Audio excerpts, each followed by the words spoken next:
Hello and welcome to Jeet stories, आपका अपना channel जीत stories. जी हाँ, जहाँ मैं आपको इंस्पायर करता हूँ इंस्पिरेशनल स्टोरी सुना के बढ़िया बढ़िया, ताकि आप कभी हार ना मानो। हम सबका मोटो होना चाहिए जीत सदैव, विक्ट्री ऑलवेज। और आप मेरे को इंस्पायर करते हो इन रिटर्न वो लाइक और सब्सक्राइब दबा के। अगर अच्छा लगे तो ज़रूर दबाना दोस्त, लाइक सब्सक्राइब शेयर ज़रूर करो लोगों के साथ, और देखना ज़रूर। इंस्पायर हो, दुनिया को इंस्पायर करो, दुनिया को जोड़ो। सबकी मोटो होना चाहिए हम सबका जीत सदैव। और आपकी अगर समस्या है तो आप कहाँ लिखोगे मेरे को? questionjeet@gmail.com पर। हम, आप और एक्सपर्ट की हेल्प लेके हम उस समस्या का समाधान ढूंढ के ही मानेंगे।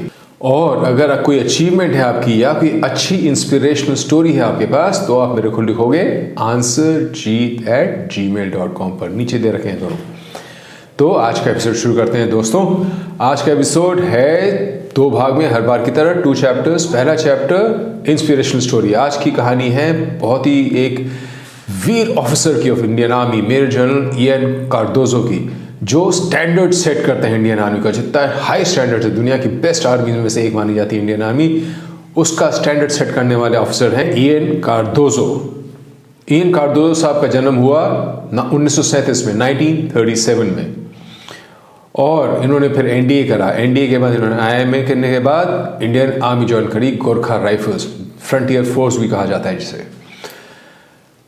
इनकी जो पोस्टिंग 1971 में बांग्लादेश में जब थी, जब इंडियन आर्मी बांग्लादेश को लिबरेट करा रही थी, उन दिनों इनका पैर पड़ गया एक लैंड माइन के ऊपर और पूरी तरह से इंजर हो गई इनकी एक टांग।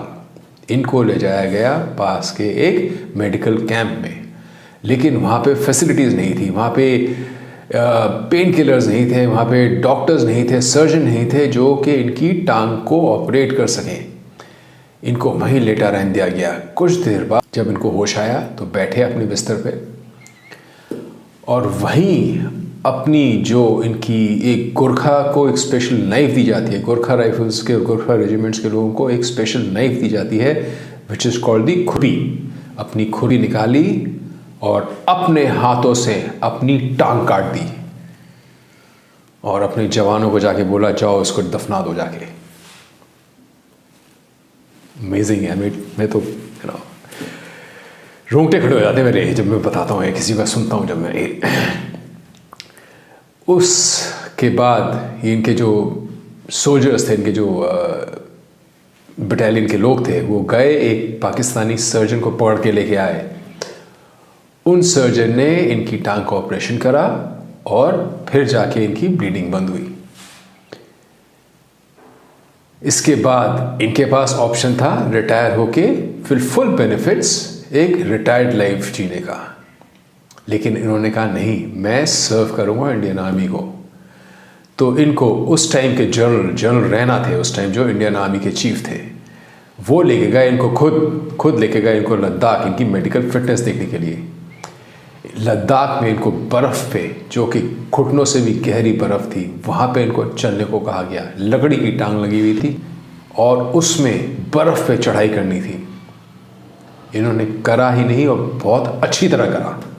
आप समझो, इसको इमेजिन करो, इतनी बर्फ़ है कि आप एक घुटनों तक टांगे धंस जाती है बर्फ़ के अंदर, और आपका कोई कंट्रोल नहीं है आपकी लकड़ी की टांग के ऊपर। सिर्फ आप उसको पुल कर सकते हो अपनी जो ऊपर की टांग और अपनी अपर बॉडी स्ट्रेंथ के साथ आप उसको पुल कर सकते हो। आप उस हालत में अपनी फिटनेस प्रूव कर रहे हो, और वो भी general of the Indian Army को प्रूव करा अपने आप को इन्होंने। और इनको उसके बाद अपनी ब्रिगेड दी गई, then he became a brigadier, और रिटायरमेंट तक इंडियन आर्मी को शान से सर्व करा। इनको सम्मानित किया गया अति विशिष्ट सेवा मेडल से, AVSM।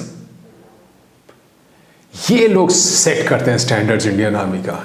जो हम बात करते हैं ना, इंडियन आर्मी का इतना अच्छा स्टैंडर्ड है, जवान एक इशारे पे लड़ने को कूद जाता है और मौत की परवाह नहीं करता, क्योंकि ऐसे अफसर होते हैं उनके पीछे जो लीड बाय एग्जाम्पल, जो दिखाते हैं, जो कहते हैं वो दिखाते हैं, वो बहादुरी दिखाते हैं, जोश दिखाते हैं, आगे से लीड करते हैं। Lead from the front officers होते हैं इनके पास।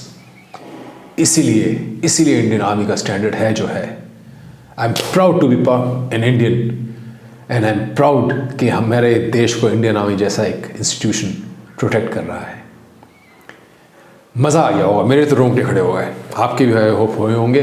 अगर एक बार फिर सुनो और इस कहानी को जियो, उस पल को जियो जबकि उन्होंने अपनी टांग काटी होगी अपनी ही खुरपी से, अपने हाथ से, और फिर जब वो अपना फिजिकल टेस्ट देने गए होंगे और आखिरी समय तक ही was one of the fittest officers of the Indian army. जीना जरूरी है जिंदगी, फिर चाहे फिर सुनो एक बार जाके। चलिए आज चैप्टर 2 में चलते हैं। बहुत ही कॉमन प्रॉब्लम है कि भाई दूसरे को देख के सोशल मीडिया में एक अपने अंदर एक इन्फीरियरिटी कॉम्प्लेक्स आ जाता है। पढ़ता है उनका सवाल और फिर उसका जवाब देखेंगे। ये लिखते हैं, every time I go through my friends social media I get this inferiority complex. The kind of fun she has, her beautiful clothes, and she travels so much makes me feel so worthless। कहती हैं ये या कहते हैं, मुझे इनका gender भी नहीं समझ आया इस सवाल से। ये कहते हैं कि मैं जब भी सोशल मीडिया में अपने दोस्तों को देखता हूँ तो मेरे को लगता है जैसे मैं बिल्कुल वर्थलेस हूँ, मेरी कोई औकात ही नहीं है, मेरी औकात ज़ीरो है उनके सामने। उनके पास इतने अच्छे अच्छे कपड़े हैं, घूमते हैं, इतना मौज मस्ती कर रहे हैं, इतने खुश हैं, मेरे पास कुछ भी नहीं है उनमें से चीज़ें। तो ये ना एक बहुत कॉमन प्रॉब्लम है, मेरे पास बहुत लोग लिख रहे हैं इसी बारे में। तो आज सब लोग जो ऐसा सोचते हैं ज़रूर सुने, उसको ध्यान से सुने। सोशल मीडिया ना एक बहुत ही बढ़िया प्लेटफॉर्म है, बहुत ही अच्छी चीज़ है। हमारी आपकी बात हो रही है सोशल मीडिया पे, हमें दुनिया भर की इंफॉर्मेशन मिलती है सोशल मीडिया से। हम अपने प्रोडक्ट को, अपने सर्विसेज को दुनिया भर में मार्केट कर सकते हैं सोशल मीडिया से। हमें एकदम लेटेस्ट न्यूज़ मिलती है सोशल मीडिया से, बहुत अच्छी चीज़ है। लेकिन जैसे हर चीज़ की स्ट्रेंथ्स होती है, इस वीकनेसेस भी होती हैं। इसकी वीकनेसेस क्या हैं? ये एक फॉल्स इंप्रेशन क्रिएट करता है दुनिया में, एक झूठी तस्वीर क्रिएट कर देता है दुनिया में कि सब कुछ बहुत अच्छा है।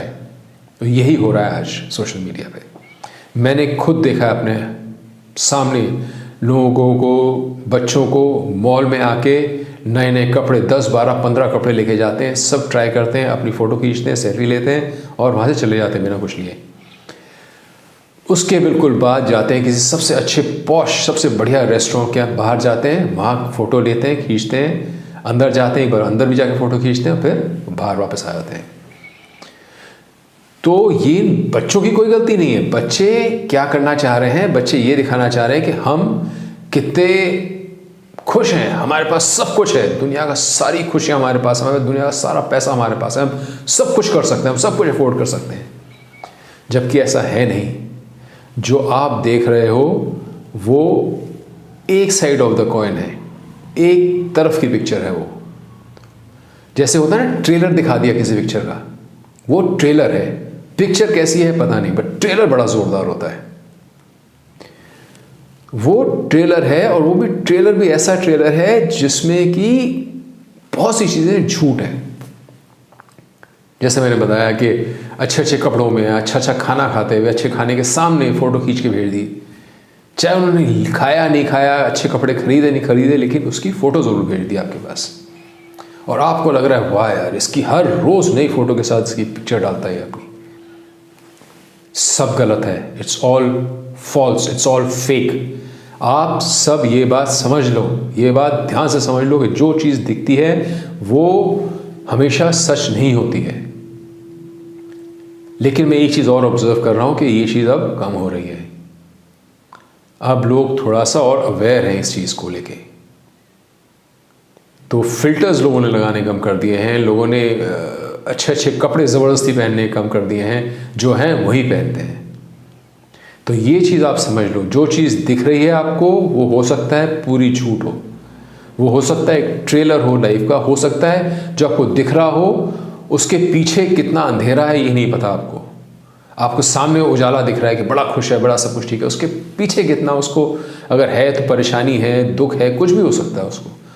तो वो पूरी लाइफ नहीं दिख रही है आपको, सिर्फ एक छोटा सा हिस्सा ज़िंदगी का दिख रहा है। समझ गए? सब इंसान, हर एक इंसान की ज़िंदगी में अगर खुशी है तो गम भी है। कोई ऐसा नहीं है, चाहे बड़े से बड़ा सुपरस्टार हो या छोटे से छोटा कोई भी आदमी हो, खुशियां और गम सबकी ज़िंदगी में है, सबकी ज़िंदगी में है।